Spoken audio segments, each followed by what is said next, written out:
my channel. I'm Kayleigh, in case you didn't know that. I apologize for my hair being wet. My hairdryer does not work. It broke today, so I'm sorry. But today I thought that I would show you guys some makeup tips. This is basically because some people don't actually know what they're doing, and some people are making mistakes, and I want to help you guys so that your makeup game is a little bit more on point. Just a disclaimer, I'm not telling you this is the right way to do makeup. Makeup is an art. Do it however you want. These are just tips that will help make it look a lot more natural. So yeah, let's just get started. Okay, so I'm gonna start with face, like foundations and concealers and stuff, because that's generally the first thing that you would put on. So I don't like to wear cover up or foundation or anything on my face. The only thing I really have is this, which is a 2-in-1 makeup and concealer. The reason why I don't like to wear it is just because I don't like having a lot of stuff on my face. But there are times when I do like to wear it, like if there's formal events, then I will wear it. This is really good if you don't like to wear cover up. It is a 2-in-1, like I said before, makeup and concealer, but I normally use this just for concealer unless I'm doing a full makeup look. A tip with concealer is that when you're putting it on under your eyes in specific, you put a triangle. A lot of people, I've noticed, just sweep it underneath your eyes, and it looks a lot better if it's in a triangle because it draws your eye to the spot and it makes it look brighter and more awake. So yeah, then also when I'm doing that, I'll use this brush. I'm sorry, it is a little bit dirty, but yeah, I would use this and I draw the triangle on my eye underneath my you know what I'm saying, underneath my eye. I draw a triangle and then blending it down, so you blend it down your face or whatever. I'm probably getting, this is the wrong color foundation. I use this for my sister's matric dance and she's different skin tone, so I may have just wiped some on my face, but anyway, I don't need to clean it. But yeah, that's another tip, is to clean your brushes. Always clean your brushes, especially if you're doing it on other people. You want to make sure that your brushes are completely clean, and you don't have to buy a really expensive makeup cleaner. You can just use a facial wipe. That's what I do. I use facial wipe and then clean my brush like that.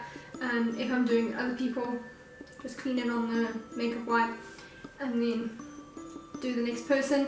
Because often I'll do, like, for example, because I'm in film, I do makeup of a lot of different people, like actors and everything. So I'll clean the brush before I go on to the next person. And then at the end of the day, I'll just use, like, baby shampoo is a very good thing to do to clean your brushes. I'll just use that to clean them completely, and yeah. But I haven't cleaned this yet, which is really bad because I should have done that before this video, but I'm sorry.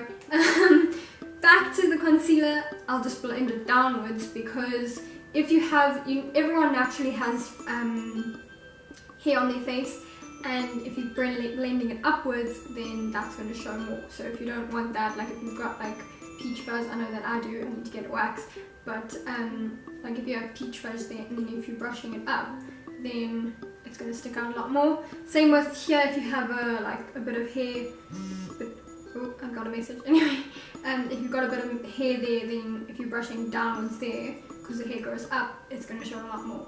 So over there, you brush up. But yeah, then I also use this. This is a beauty blender. It is also dirty, so I'm trying not to show you the ends. But this, you don't have to get the specific beauty blender.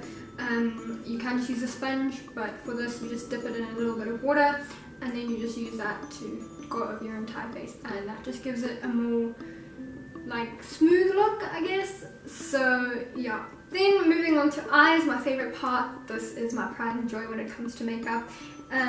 So I'm gonna go on to eyebrows. One thing that I learned in my film school for makeup is that your eyebrows are not twins, they're sisters. So that means that they don't have to be exactly the same. As you can tell by mine, they are definitely not the same. I normally start with this. This is just a brush for your brows, so I'll go through and I'll brush that to tame it. Normally brushing up, and that, I don't know why I do this, but I think that this is it always makes it look a bit better, is if you brush up, so you're brushing the hairs up, and then to smooth it out. Like sometimes if I brush my hair up, if I brush my eyebrows up, then my hair is a little bit longer, so it looks a bit weird. So you brush up and then you go over the top to make it smooth, you know, like make the shape or whatever. Yeah, I find that that's the best way to tame your brows. And then afterwards I go through with this guy. This is actually a eyeliner eyeliner brush, but I find that this really works for if you're putting eyeshadow for your brows. So you just put that on your eyeshadow. This is my eyeshadow, I'm not really there. You do really short brush strokes to kind of mimic the hair. You want a natural look, you don't want to look like you've got blocks of powder on your face. But yeah, so you just brush through like that and you fill them in. And then after that I like to use this one. So I have two here. This one is for hairspray because I don't have a gel. I think that hairspray actually works better, but I'll use hairspray. I'll spray this and brush that through to keep it set, and that's how I do my brows.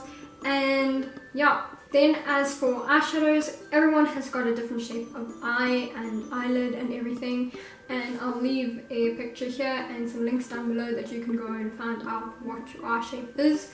But they have different eyeshadow styles for the type of eye that you have. Mine, I normally just go into the crease and blend that out towards the outer corner, kind of like what I've got here. But this is a very, very kind of easy look. It's just one color just like swept over my eyelid. Yeah, you can kind of get creative also to do with your eye color. There's like a whole bunch of different links that you can check out. They'll all be linked down below. But there's different colors of eyeshadow that will suit your eye color, make your eyes pop. So you can definitely check that out. As for lashes, I find that if you use two mascaras, it always makes it look better. So normally I take this one, which is focusing on volume and length, more so length than volume.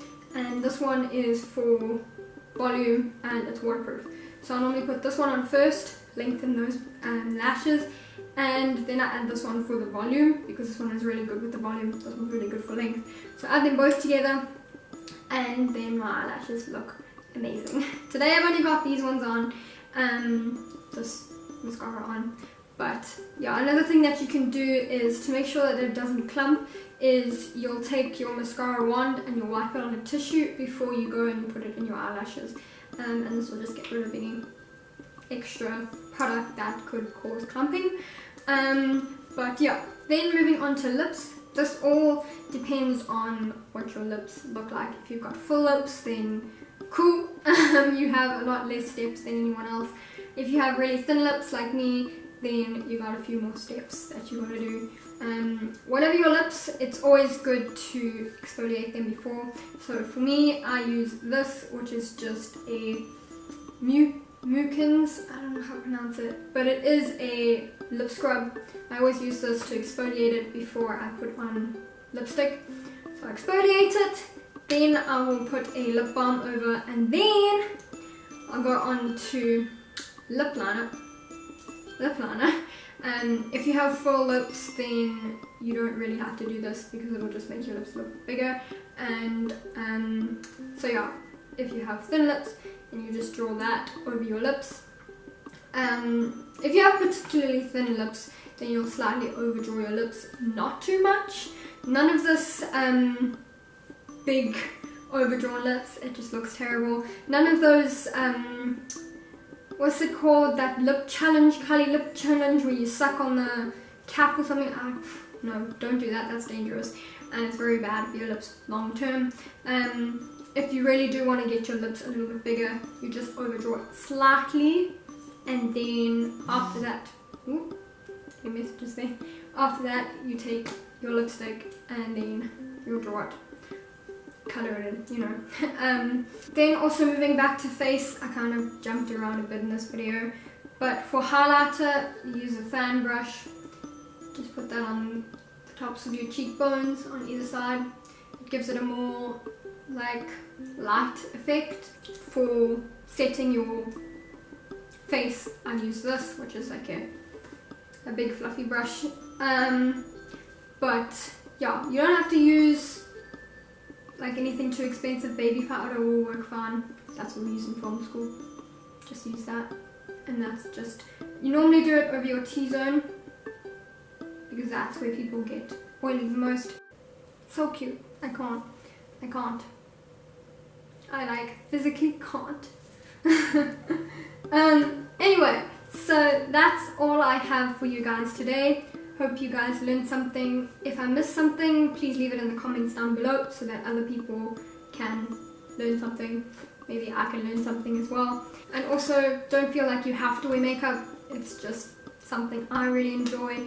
I like to wear makeup because it's fun. And yeah. So I guess I will see you guys next week Saturday with an all new video. Bye guys.